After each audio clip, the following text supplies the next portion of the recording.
Good evening, students. See, many of you are asking doubt this particular problem. Okay, that is example 3.19 and page number 138 of your textbook. Okay, actually, it is a frictional problem. This is having this particular setup. What is this? This is a table. Okay, this is a table over which one mass is placed. Okay, this mass value is 7 kg. Okay, and this is connected through a wire to the another mass. Okay, this value is 5 kg. Okay, so these two masses is connected by a wire, a steel wire. Okay, which is inextensible. Inextensible, that means this wire will not elongate. Okay, it's not elongate, but it is very rigid. But it is these two masses are connected through a pulley.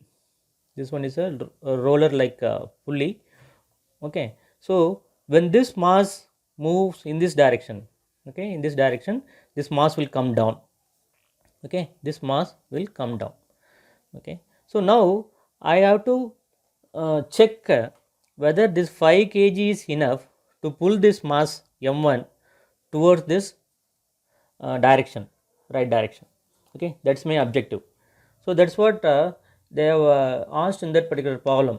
Okay, so whether this particular mass, okay, m2 value of 5 kg is able to move or pull this mass of 7 kg. Okay, if not, to make it just to move, okay, to make this particular mass m1 just to move, what value, okay, of this mass m2 value I have to increase or decrease. Okay, so that's what the question has been asked in your textbook. Okay, they have solved this example problem also. So for this I have to understand that what are the forces are acting on the m1 mass and what are the forces acting on the m2 mass. So m2 mass is hanging in this wire. Okay, what are the forces acting on this m2 mass is, one is due to gravity. Okay, that value will be m2g. Okay, this force is acting perpendicularly down on the mass m2. Okay, due to the gravity pull. Okay, due to gravity pull, that value will be m2g, and to withstand this it will have the tension. Okay, it will create some tension in this wire. That is my tension in the wire. Okay, so because this mass is hanging with this wire. Okay, and this tension will be equal, that is it will be acting along this pulley and along this pulley and through this wire to the mass 1. So this here also the tension will be acting. Okay, this throughout the wire the tension will be T. Now I have to understand what are the forces acting on m2 and m1. If I consider m2, there are only two forces. Okay, so I have to draw the free body diagram of each mass. Now I will draw the free body diagram of m2.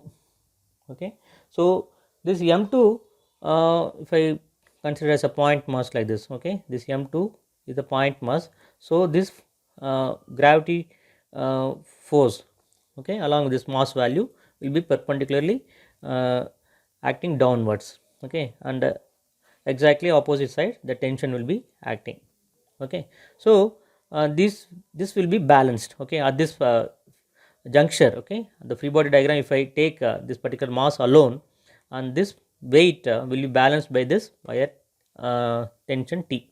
So this T will be equal to m2g. That one you have to understand. Okay, the T will be equal to this value, how much tension. Now I have to draw the free body diagram FBD of m1. Okay, for that what are the forces acting? Okay, this mass is pulled by this tension wire T in this direction, and this mass will be having, okay, due to gravity that value, okay, m1g acting downwards, and because it is on the table. Okay, this table will be giving you a perpendicularly exactly in the opposite direction a normal reaction at this point. Okay, so that will be acting upwards. So that is my normal, or normal reaction I call. Okay, that will be mentioned by n. Okay, and the frictional force will be acting in this direction, that is small f. Okay, small f is friction.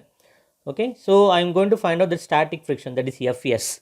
So Fs means the static friction that is acting between the mass and the table. Okay, so these are the four forces acting on the M1.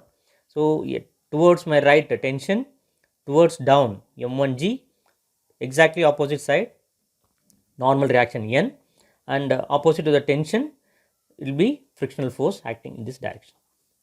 Okay, now I have to draw the free body diagram. Okay, for that this is my M1, exactly down free body diagram. In the free body diagram you will be having this force due to gravity acting perpendicularly down. Okay, and towards in the opposite direction normal reaction, and in this direction you have this tension. Okay, tension, and this will be the frictional force will be acting in this direction, that is my Fs. Fs is my static friction. Okay, static friction. So this is a free body diagram of what are the forces going to be acting here. So what is normal reaction will be equal to, that will be equal to my M1G only, that is normal reaction will be exactly equal to my mass into force due to gravity. Okay, so now if you see whether I have to check this M2G is enough to pull my mass M1 in this direction. Okay, so for that I have to calculate the frictional force. What is the frictional force here? Okay, if this frictional force is equal to this T, if this frictional force is equal to this T, then this mass will start sliding slowly, it will be start sliding in this direction. If this frictional force is lesser, okay, then this T is more, it will move in this direction. If the frictional force is more, okay, that means the friction force will be pulling in this direction, that is it will not allow the mass to move, and this tension T is very less, this mass will not move. You have to understand. So in no point that M1G, that the normal reaction is going to be affect my movement in the horizontal direction, because these two forces are acting only in the vertical direction. So these Fs and T is the two forces which is going to make the mass M1 to move. You have to understand. So for that I have to first I have to find out the frictional force. Okay, what is the frictional force? You know this formula, that is mu n. What is mu? Mu is my coefficient of friction between the two bodies. So coefficient of friction, this one body, there is one material, table is one material, mass is one material and table is one material. So it will be constant, that is the coefficient of friction between these two selected materials will be a constant, some value will be there. So if I change the material, then coefficient of friction also will change. Okay, if I change the material of M1 or if I change the material of the table, then the mu value will change. According to this this setup, okay, M1 and this mass M1 and the table, the coefficient of friction between these two is given the problem itself as 0.9. Okay, so that will be 0.9. Okay, so mu will be 0.9 into normal reaction. What is normal reaction? Normal reaction is mass 1 into the gravity. Okay, what is the mass 1? Mass 1 value is 7 kg, that is given in the problem. Then value of G is 9.81. Okay, so this will give you a value of 61.74 Newton if you calculate. Okay, so this is the frictional force which is going to be acting in this direction. Okay, the frictional force is going to be acting in this direction, the opposite direction. Okay, so this frictional force should be equal to this tension. Okay, this tension value, if this frictional force is equal to my tension, then what happens, this mass will move this direction, it will move in this direction. Okay, so for this what is the tension value here? This T is equal to M2G. Okay, so now I have to check whether this T is, what is the value of T, and whether this T is greater than this or less than this friction value, that is 61.74. Now if I calculate the T value, you know that. Okay, so T is equal to m2g. Okay, what is the value of m2? M2 in the problem itself it is given 5 and g value 9.81. So this is equal to 49. Okay, 49 Newton. So this force T is now lesser. Okay, the T is now lesser and the frictional force is more. Now what happened? This body will not move. This is the first answer. Okay, because this frictional force is greater than this tension, so body, that is mass m1, will not move, or it will not come down. Okay, now I have to say how much I should put this mass. Okay, I should increase the value of m2 so that this mass 1 will move in this direction. Okay, so this mass, if I want to move the mass, this m1, this tension should be equal to this frictional force. Okay, so to move m1, okay, towards right, the condition should be the frictional force should be equal to this tension. Okay, or it should be less than, the frictional force should be less than tension, or it can be equal to tension.